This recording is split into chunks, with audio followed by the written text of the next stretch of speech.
Crota returns. Let's take a look at some builds you might want to take into the raid.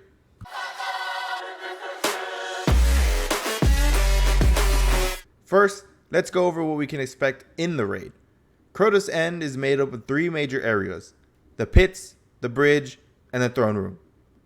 In the pits and bridge section, you will need ad clear and survivability, and in the throne room, you will need to do boss damage. In the pits, you will be traversing a maze where you have to use lamps to make sure you aren't slowed. The same mechanic that is in the light blade strike, this is the origin of that mechanic.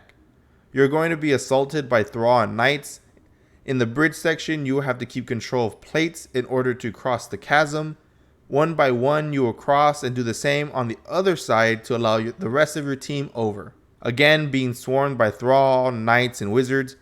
And in the throne room, you will need to defeat the first boss, Yrute, a wizard, in the center room. Defeat the Shriekers to open the doors to the room and defeat her. Then it's Crota. Here, you use your weapons to remove his shield, then use a sword to damage him. This is the basic rundown of what we can expect in the raid, though Bungie might change some stuff because it is a reprisal. So, for hunters, Strand with the new aspect will be great.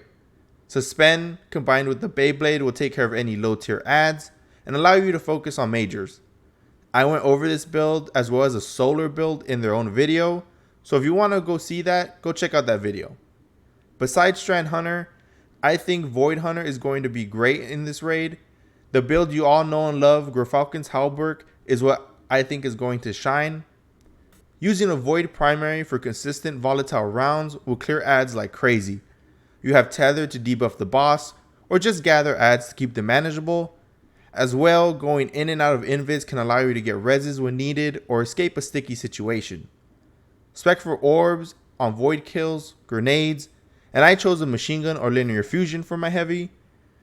In this raid, we will use a sword to damage Crota, so we won't need high damage output, just need to keep ads low so we don't get overrun. Warlocks, you have a familiar build here as well. Sun Bracers are going to shine here in my opinion.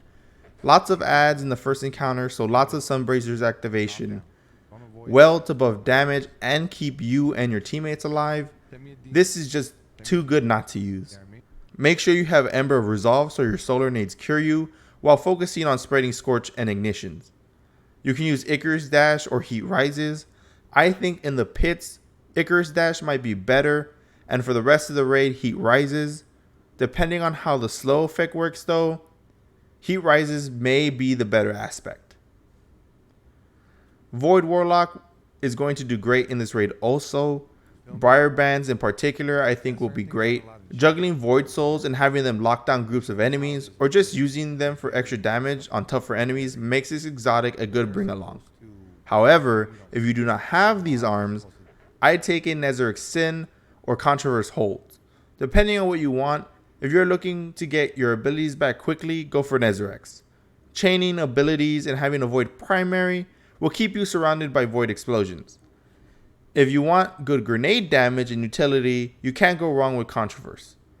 Remember that Nezarex works with any subclass, so long as you are putting Void damage out somewhere. Okay, you crayon craving maniacs, what are you bringing into the raid? Honestly, bring whatever you want.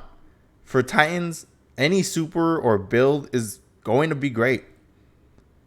Arc Super will do great in the pits.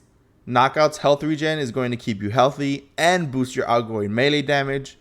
Throw on Heart of Inmost Light or even ACD feedbacks and you're going to be a monster. Solar Bonk Titan is still very strong with Synthoceps. And if you have the new exotic arms, there's nothing in this raid besides Crota that will live through your super. Stasis Behemoth can just burst through every part of this raid. And if you get in a bind, you can just freeze and punch your way out of any situation. I'll be taking Void into the raid with Armamentarium, double grenades, volatile explosions, bubble for protection. For me, this is perfect. I'll have shields to help my teammates, and I'll be a killing machine. But if you want to embrace your inner headbutt warrior and be able to help your team, Strand Titan with Banner of War is just on another level. Melee or sword kills will activate this aspect, healing anyone around you. This gets more and more powerful, and you can continually refresh it as long as you get a melee or sword kill. That is a powered melee, I should add. And in this raid, there are enemies coming at you constantly.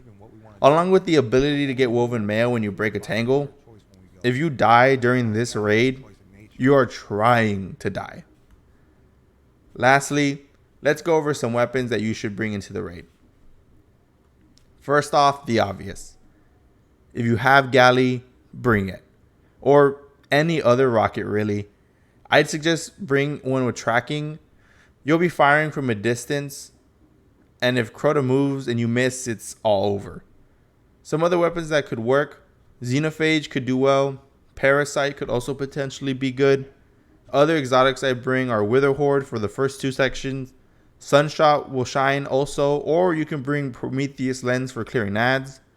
A Waveframe grenade launcher will come in handy. Bring a shotgun for when knights decide to get up close, and a sniper for when boomers in the throne room decide to be annoying.